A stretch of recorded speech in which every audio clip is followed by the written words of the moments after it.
नमस्कार मित्रांनो, तुम्ही न्यूजमध्ये पेपरात वाचलं असेल की चांदीपुरा व्हायरस म्हणून नवीन व्हायरस सध्या आलेला आहे आणि त्यामुळे लहान मुलांना ताप येऊन राहिला, त्यांना ॲडमिट करावं लागून राहिलं आणि जीवाची जोखम हे पण डॉक्टर सांगत आहे. तर काय असतो हा चांदीपुरा व्हायरस आणि हा कसा आला, त्यात काय होतं पेशंटला आणि त्यासाठी ट्रीटमेंटमध्ये आपण काय करू शकतो. मित्रांनो, चांदीपुरा व्हायरस हा काही नवा नाही. 1965 मध्ये नागपूर जिल्ह्यात चांदीपुरा गावात 2 व्यक्ती या आजाराने आढळले होते आपल्याला. त्यावेळेस टेस्टिंगमध्ये असं सापडलं की हा काही तर नवीन व्हायरस आहे आणि याच्यासाठी त्यावेळेस ट्रीटमेंट अवेलेबल नव्हती. तर त्यानंतर बरेचदा हा व्हायरस पावसाळ्यात आपल्याला आढळून येतो. 2003 मध्ये महाराष्ट्र, आंध्र प्रदेश, ओडिसा आणि गुजरात यामध्ये एक मोठा आउटब्रेक झाला होता, ज्यामध्ये ऑलमोस्ट 330-340 लहान पोरं अफेक्ट झाले होते. त्यापैकी दुर्दैवाने 180-190 पोरं मेले पण होते.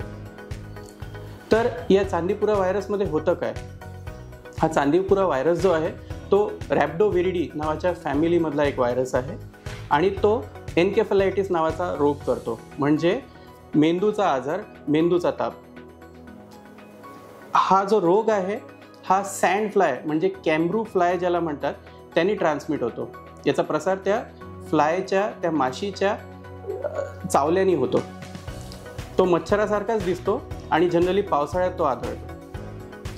हा व्हायरस जो आहे हा काय सिम्पटम्स प्रोड्यूस करतो, तर ज्या पोरांना हा सँड फ्लाय डसतो त्यानंतर त्यांना सिव्हिअर ताप येतो, हाय ग्रेड फीवर असतो, त्यांना हेडेक होतं, त्यांना फीट येऊ शकते, त्यांना कोमा होऊ शकतो किंवा ते बेशुद्ध पडू शकतात.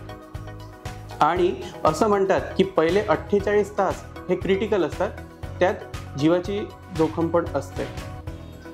अनफॉर्च्युनेटली आपल्याकडे अजून पण चांदीपुरा व्हायरससाठी कोणतीच ठोस अशी ट्रीटमेंट नाही. असं म्हणत आहे की गव्हर्नमेंट त्याच्या वॅक्सिनसाठी प्रयत्न करत आहे, पण अजूनपर्यंत त्यामध्ये खूप सफलता आपल्याला भेटलेली नाही. सध्यापर्यंत आपण फक्त एवढंच करू शकतो की सर्वात प्रथम prevention is better than cure, म्हणजे आपण स्वतःचा बचाव करायचा.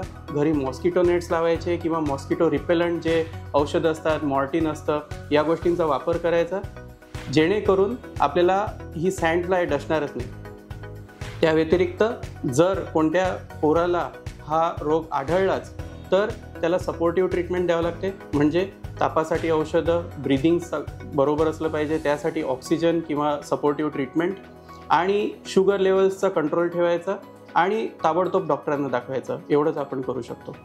तर मित्रांनो, या चांदीपुरा व्हायरसबद्दल मला अपेक्षा आहे की तुम्हाला थोडंफार समजलं असेल आणि तुम्ही तुमच्या लहान बाळांसाठी, तुमच्या पोरांसाठी त्या प्रकारे प्रिकॉशन्स पण घ्याल आणि या मॅटरला थोडं सिरियसली घ्याल.